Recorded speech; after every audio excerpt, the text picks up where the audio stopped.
ओम नमः शिवाय। हिंदू कहानी संग्रह में आप सभी का स्वागत है। शिव पुराण महात्म्य 5वां अध्याय। बिंदुक का पिशाच योनि से उद्धार व दिव्य देह धारण कर शिवगान करते हुए शिवपुरी में पार्षद बना।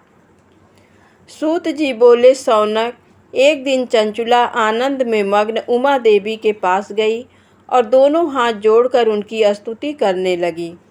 चंचुला बोली, हे गिरिराज नंदिनी स्कंद माता उमा, आप सभी मनुष्यों एवं देवताओं द्वारा उच्च तथा समस्त सुखों को देने वाली हैं। आप शंभु प्रिया हैं, आप ही सगुण और निर्गुण हैं। हे सच्चिदानंद स्वरूपणी, आप ही प्रकृति की पोषक हैं।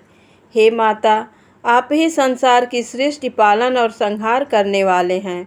आप ही ब्रह्मा विष्णु और महेश को उत्तम प्रतिष्ठा देने वाली परम शक्ति हैं।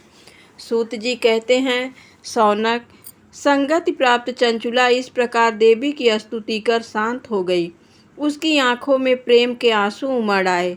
तब शंकर प्रिया भक्त वत्सला उमा देवी ने बड़े प्रेम से चंचुला को चुप कराते हुए कहा, सखी चंचुला, मैं तुम्हारी स्तुति से प्रसन्न हूँ। बोलो, क्या वर मांगती हो? चंचुला बोली, हे गिरिराज कुमारी, मेरे पति बिंदुक इस समय कहाँ हैं? उनकी कैसी गति हुई है, मुझे बताइए और कुछ ऐसा उपाय कीजिए ताकि हम फिर से मिल सकें।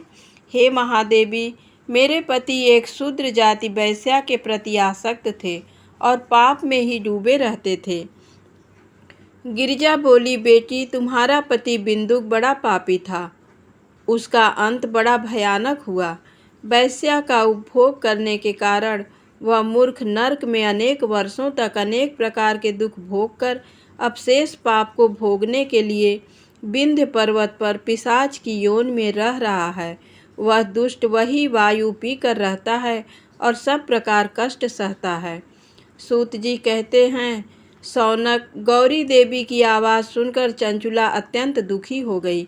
फिर मन में मन को किसी तरह स्थिर करती हुई दुखी हृदय से माँ गौरी से उसने एक बार फिर पूछा, हे महादेवी, मुझ पर कृपा कीजिए और मेरे पापी पति का उद्धार कर दीजिए। कृपा कर मुझे वह उपाय बताइए जिससे मेरे पति को उत्तम गति प्राप्त हो सके। गौरी देवी ने कहा, यदि तुम्हारा पति बिंदुक शिव पुराण की पुण्यमयी उत्तम कथा सुने तो वह इस दुर्गति को पार करके उत्तम गति का भागी हो सकता है। अमृत के समान मधुर गौरी देवी का ये वचन सुनकर चंचुला ने दोनों हाथ जोड़कर मस्तक झुकाकर उन्हें बारंबार प्रणाम किया तथा प्रार्थना की कि मेरे पति को शिव पुराण सुनाने की व्यवस्था कीजिए। ब्राह्मण पत्नी चंचुला के बार बार प्रार्थना करने पर शिव प्रिया गौरी देवी ने भगवान शिव की महिमा का गान करने वाले गंधर्व राज तुम्बरु को बुलाकर कहा, तुम्बरो, तुम्हारी भगवान शिव में प्रीति है। तुम मेरे मन की सभी बातें जानकर मेरे कार्य को सिद्ध करते हो। तुम मेरी इस सखी के साथ विंध्य पर जाओ। वहाँ एक महाघोर और भयंकर पिशाच रहता है। पूर्व जन्म में वह पिशाच बिंदुक नामक ब्राह्मण मेरी इस सखी चंचुला का पति था। वहाँ वैश्यागामी हो गया। उसने स्नान, ध्यान, संध्या आदि नित्य कर्म छोड़ दिए।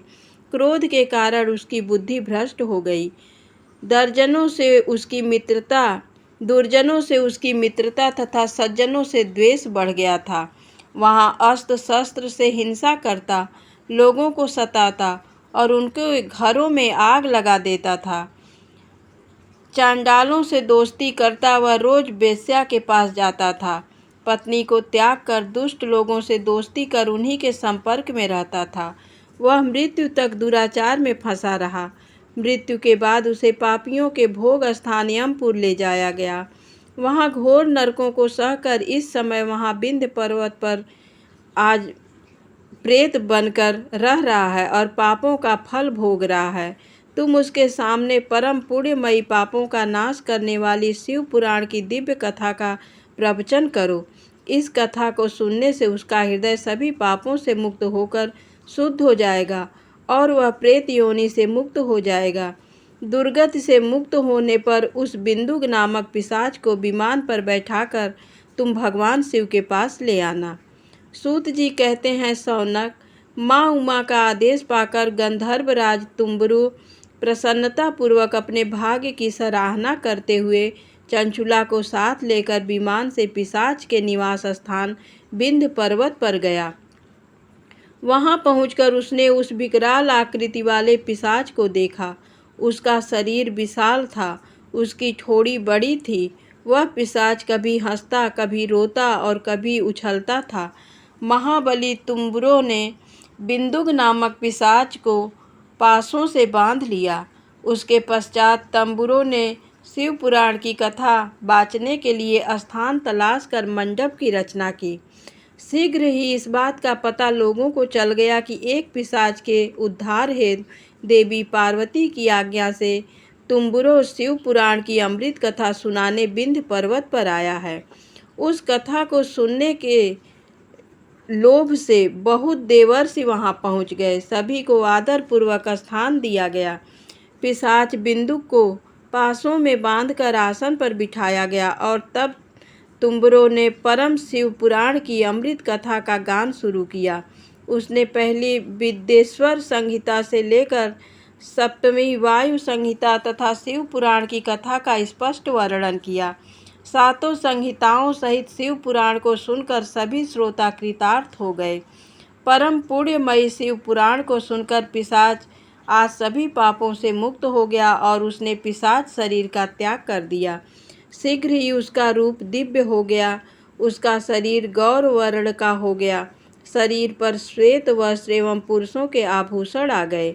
इस प्रकार दिव्य देहधारी होकर बिंदुक अपनी पत्नी चंचुला के साथ स्वयं भी भगवान शिव का गुणगान करने लगा। उसे इस दिव्य रूप में देखकर सभी को बहुत आश्चर्य हुआ। उसका मन परम आनंद से परिपूर्ण हो गया।